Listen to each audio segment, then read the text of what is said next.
Supreme court के फैसले की गलत तशरीह से बड़ी सियासी जमात को इंतखाबी अमल से निकाल दिया गया। अदालत का फैसला किसी जमात को नाअहल करने के लिए नहीं था। मखसूस नशिस्तों के केस में जस्टिस अतहर मिन्नल्लाह का इजाफी नोट जारी। जस्टिस अतहर मिन्नल्लाह ने लिखा, बादी नजर में सुप्रीम कोर्ट फैसले की तशरीह गलत हुई। इलेक्शन कमीशन के वकील के दलाइल से आम इंतखाबात की शफाफियत पर संगीन सवालात उठे हैं। Election commission level playing field से मुतालिक शिकायत का रिकॉर्ड पेश करे। मुतमईन किया जाए आम इंतखाबात में सबको यकसा मौके देकर अपनी आईनी जिम्मेदारी पूरी की। इलेक्शन कमीशन के फैसले से वोटर्स को बुनियादी हक से महरूम किया गया। इंतखाबात में धांधली की दरखास्त को भी मखसूस नशिस्तों के केस के साथ सुना जाए।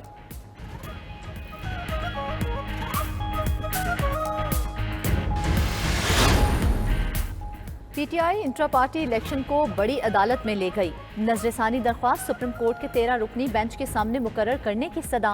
तहरीक इंसाफ की जानिब से दायर दरख्वास्त में बैरिस्टर अली जफर ने सदा की है कि नजरसानी दरख्वास्त को सुन्नी इत्तेहाद कौंसिल की मखसूस नशिस्तों के लार्जर बेंच के सामने सुना जाए। मौक़िफ़ इख्तियार किया। सुप्रीम कोर्ट के 13 जनवरी के फैसले से पीटीआई और सपोर्टर्स को नुकसान पहुँच रहा है। पीटीआई उम्मीदवार फैसले के बाद बल्ले के निशान पर इंतखाबात लड़ने से महरूम हो गए थे। केस वोटर्स के हकूक से मुतल्लिक है, जिसका आइन मुकम्मल तहफ़्फ़ुज़ देता है।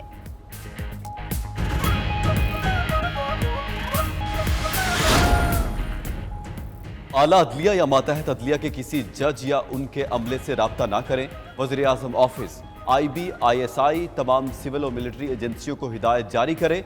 ATC के जज को हिरासा करने के मामले पर लाहौर हाई कोर्ट के जस्टिस शाहिद करीम ने तहरीरी अबूरी हुक्म जारी किया। अदलिया में मुदाखलत रोकने के लिए 5 नुकाती SOPs जारी। अदालत ने कहा, IG पंजाब भी मातहत अफसरों को अदलिया में मुदाखलत से रोकने की हिदायत जारी करें। अदालतों की सिक्योरिटी के लिए मुतल्लिका जज से मुशावरत और इत्तेफाक राय से फैसला किया जाए। ATC के जजेस को अपने मोबाइल में हर कॉल रिकॉर्ड करने की हिदायत।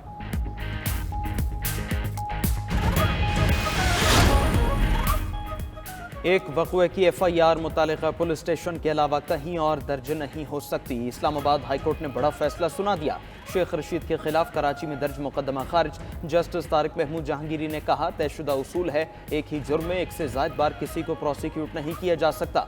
अफसोस के साथ कहना पड़ता है, सियासी जमातें हुकूमत में होते हुए सियासी मुखालफिन पर फजूल केसेस बनाती हैं। सियासी मुखालफिन को इस तरह हिरासा करना कानून की खिलाफ वर्जी है। अदालत का इंसदाद दहशतगर्दी की खुसूसी अदालतों को 9 मई के केसेस का तरजीही बुनियादों पर फैसला करने का हुक्म।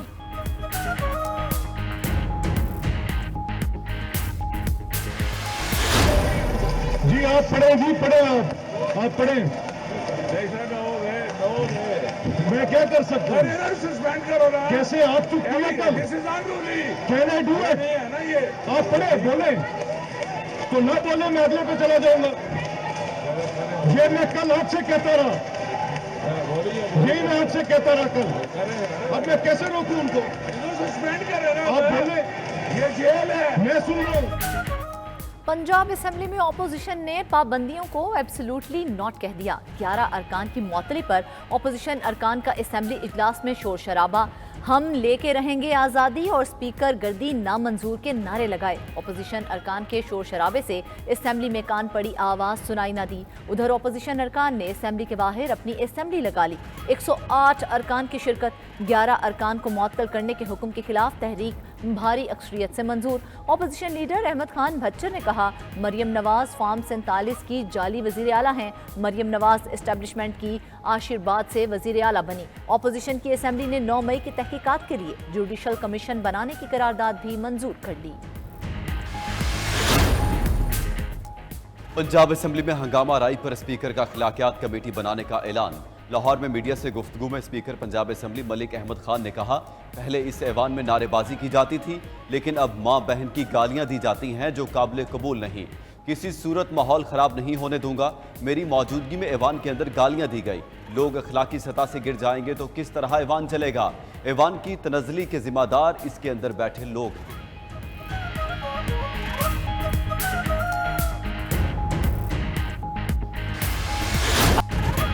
बानी पीटीआई की रिहाई से हुकूमत को कोई खतरा नहीं।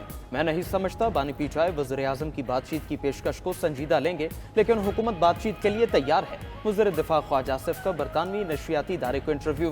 कहा, अगर सियासी ताकतें मिलकर मुल्क के लिए बेहतरी का रास्ता निकालना चाहती हैं तो एस्टैब्लिशमेंट को क्या एतराज़ होगा। मजीद बोले, ऑपरेशन अज़्म इस्तेहकाम फौज की नहीं हमारी ज़रूरत है। इस बार ऑपरेशन से कोई नकल मकानी नहीं होगी, बल्कि ऑपरेशन इंटेलिजेंस की बुनियादों पर किया जाएगा।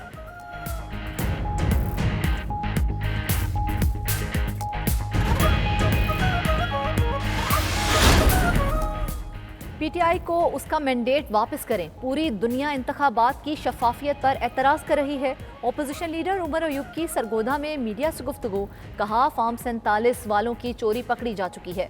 हुकूमत अवाम को रिलीफ फराहम करने में नाकाम हो गई। ये लोग कब तक रिलीफ के नाम पर अवाम के साथ खिलवाड़ करेंगे। उमर अयूब ने पार्टी से इख्तलाफात की तरदीद करते हुए कहा, जनरल सेक्रेटरी के ओहदे से इस्तीफा मसरूफियात की वजह से दिया।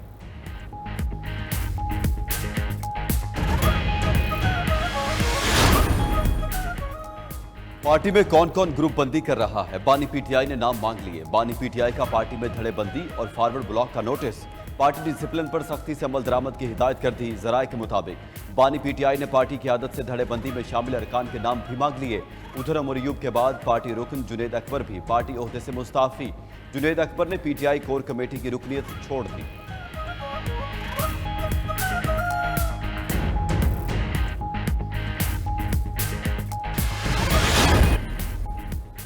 ख़वातीन को विरासत का हक ना मिलना एक अहम मसला है। इस्लाम में ख़वातीन की किरदार कुशी काबिल सज़ा जुर्म है। चीफ जस्टिस काजी फायज़ ईसा का इस्लामाबाद में तकरीब से खिताब। कहा, इस्लाम में कज़्फ़ की सज़ा 80 कोड़े मारना है। आज तक नहीं सुना कि किसी को कज़्फ़ पर कोड़े मारे गए हों। इस्लाम में ज़ना साबित करने के लिए 4 गवाहों की शर्त लाजिम है। शर्त पूरी किए बगैर ही औरत को गैरत के नाम पर कत्ल कर दिया जाता है। गैरत के नाम पर कत्ल की गलत इस्लाह इस्तेमाल की जाती है।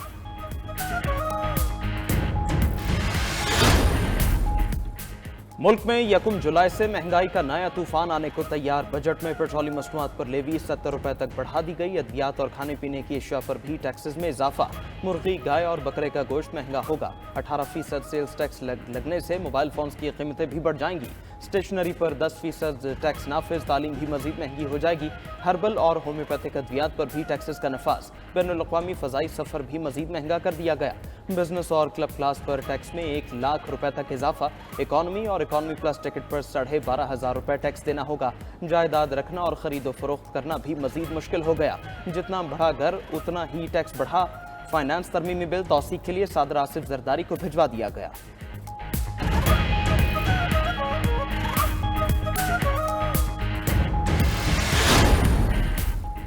विफाकी बजट की हिमायत का सिला। MQM पाकिस्तान को कौमी असम्बली में 4 कायमा कमेटियों की चेयरमैनशिप मिल गई।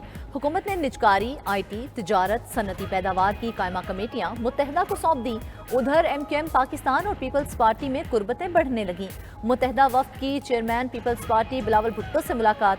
कराची और हैदराबाद में तरक्याती मंसूबे शुरू कराने पर बातचीत। दोनों जमातों के रहनुमाओं का सिंध की तरक्की के लिए मिलकर काम करने पर जोर।